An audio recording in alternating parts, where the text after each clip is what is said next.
Welcome back mga kababayan sa aking YouTube channel, at ngayon ay ipapakita ko sa inyo kung paano nga ba sagutan ang mga madadading tanong sa exam para pumasa ka sa EPS topic exam.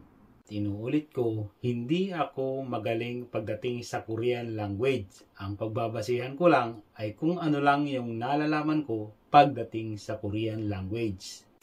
At kung gusto mong pumasa sa EPS topic exam, panoorin mo na ito ngayon.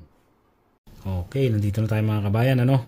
Ito yung sample ng madadaling sagutan sa exam, mga kababayan.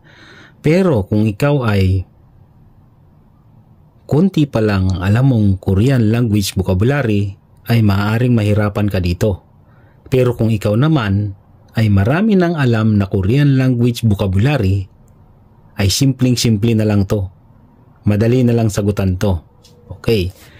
Pagka ganito, kung ikaw ay kukunti pa lang alam mong Korean language vocabulary, sa haba ng kung ano ba yung mo te tehan iyakim nika o akachi almajun kusul kursipsyo. Isa-isahin mo pa yan, yung pangungusap na yan, ay matatagalan ka dyan. Kaya ang magandang gawin dyan ay tumutok ka agad dito. At saka dito. Almajun, ibig sabihin, yung appropriate, yung tama o correct. Tapos ito namang iyaki, pwede ring story o kaya conversation. Diba? Ito lang dalawang to. Ang malaman mo, ay mahanap mo na agad ang sagot kung ano ba talaga yung pinag-uusapan daw dyan sa tanong na yan. Ngayon, pagdating naman dito, ito na nga yung istorya. Ang sabi ay Hyungun sumul hansal imnida.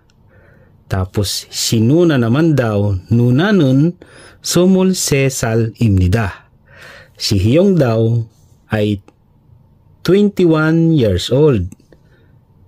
Si ate naman daw ay 23 years old. Yon. At dito sa istorya na to, ito ang napaka-importante na malaman ninyo yang mga yan. Ang sumulhansal, imnida, sumulhansal.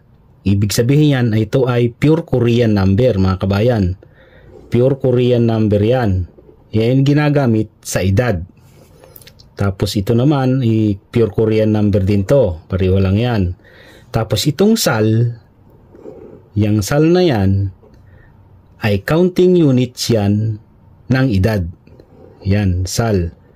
Itong imnida, formal ending. Ang imnida, pwede ring imnika, sumnika, sumnida. Yan, pareho yan. Formal ending yan, formal ending, imnida. At ito na nga mga kabayan, ang pinag-uusapan nga dito, ibig sabihin ng sal ay counting units ng edad, ng age. Ibig sabihin dyan, tungkol nga sa edad yung pinag-uusapan nila.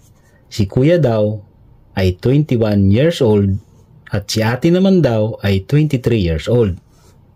Eh kung alam ninyo ang vocabulary ng nai, ay edad yan. Di ba? Solve na ang problema. Nasagutan mo na agad yung madaling tanong na yan. Ito talagang sagot dyan. Nai. Age. Di ba? Bang ibig sabihin ng tatlong ito?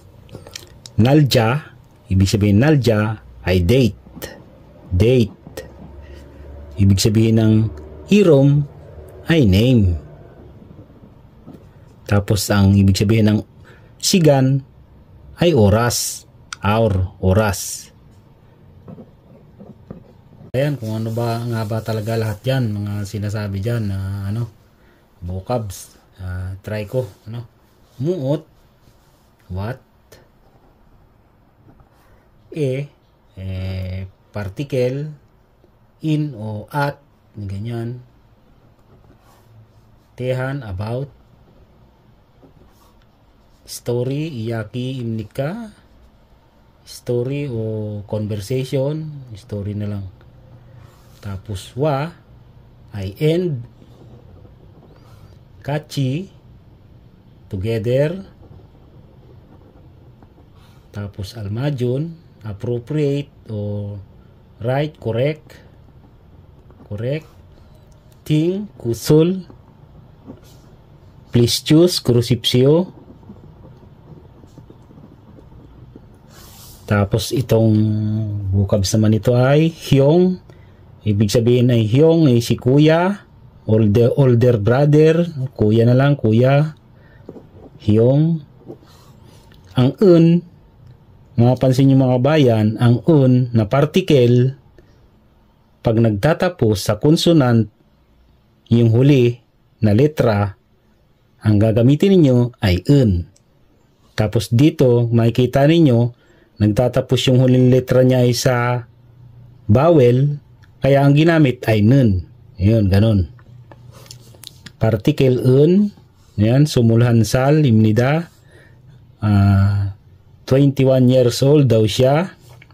Si Nuna ay si ate, older sister, ate, particle, sumul sesal imnida. 23 years old na raw si ate. Itong nai ay age. Okay. At kung pagsasama-samahin na nga natin yan, pagsama-samahin pag English Tagalogin na lang, di ba? Tungkol ba daw saan yung pinag-uusapan at pumili ng tamang sagot? Yan. Or tungkol ba daw saan yung istorya? Iyaki, story, conversation, yan. Okay, sampulan naman natin mga kabayan ng kunyari sa listening. Listening. May babanggitin ako dyan. Piliin nyo kung ano ba dyan yung binanggit ko. Chige tukko woyo. Chige tukko woyo. Anong number ang sagot dyan mga kabayan? Comment nyo lang yan, ha? Chige tukko woyo. Yan. Alin ang tamang sagot? Dito sa mga tanong na ito mga kabayan, wag na wag kayong magkakamali. Dahil sayang. Napakadali ng tanong na yan, ng mga ganyan. Kailangan yung masagutan ng tama lahat ng mga ganyang klase ng tanong para kayo ay pumasa sa exam. At dun sa mahihirap, ay pwede pa kayong makachamba. Kaya kahit papano, hindi lang basta kayo pasang-awa. Madadagdagan pa pag kayo ay nakachamba, lalong-lalo na doon sa mga long paragraph. Iwanag ko na rin mga kabayan kung ano nga bang ibig sabihin ng mga nakasulat dyan. Tutgi, listening, tapos kage, ay store, tapos ito ay particle ka, tapos kakawo, ibig sabihin talaga yan, it's close, near o malapit. Tapos chigiga ay soup o stew. Tapos itong tukoboyo, it's hot. It's hot. Chinguga, friend, chingo, particle, tuyo kayo, running, tumatakbo daw. Jiuge, eraser, tuko, woyo. Tik, makapal daw yung eraser, tik. Makapal, duko, woyo. At yan lang sa ngayon mga kabayan. Maraming salamat sa panonood at sana ay may natutunan kayo sa video ko ngayon. See you in my next video.